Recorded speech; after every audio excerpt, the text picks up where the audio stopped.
À quelques semaines de la préparation des festivités de fin d'année, c'est un salon particulièrement gourmand qui se tient à Nancy.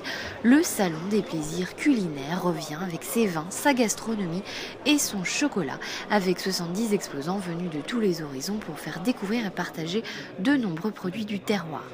Parmi les curiosités de cette seconde édition, un stand de produits canadiens dans lequel vous pourrez retrouver évidemment le fameux sirop d'érable, mais aussi, et c'est plus rare, de l'eau d'érable. L'eau d'érable, c'est la sève de l'érable, c'est la matière première. C'est avec ça qu'on fait le sirop.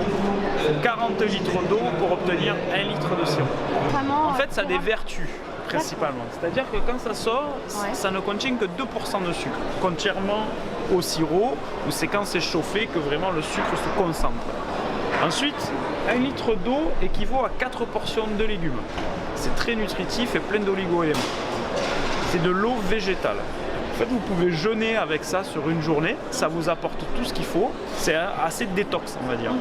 Ils ont mis 8 ans à trouver une manière de le mettre en bouteille sans altérer et sans changer le goût. Ça fait qu'1 an et demi que c'est commercialisé. Donc même les Québécois eux-mêmes ne s'est pas encore rentré dans les mœurs de dire je vais aller acheter de l'eau d'érable. Pour eux, c'est à la cabane à sucre, c'est là où on transforme le sirop qu'on va boire l'eau.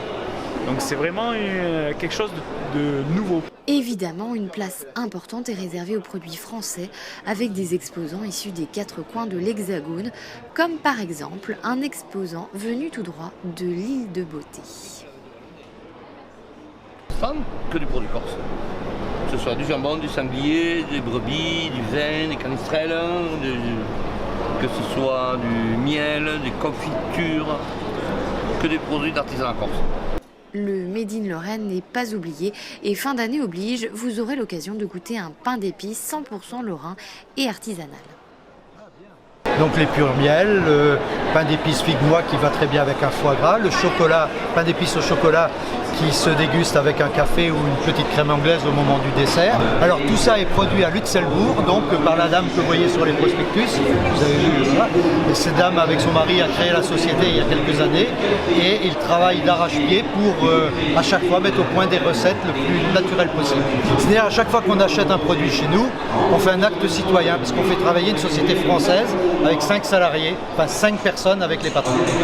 Dans les travées du salon, tout n'est pourtant pas à manger, à l'image des bijoux gourmands en friandises ou en gâteaux, plus vrai que nature, réalisés par Catherine Mutin.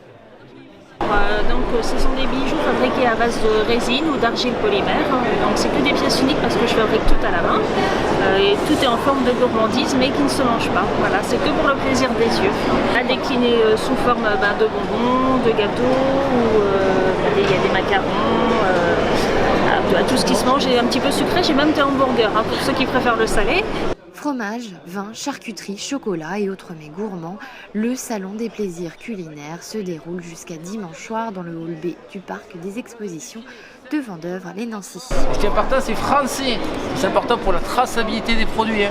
Alors d'aujourd'hui, c'est important de manger authentique et on goûte. Il n'y a pas de blabla, il n'y a pas de chichi, c'est le palais qui parle.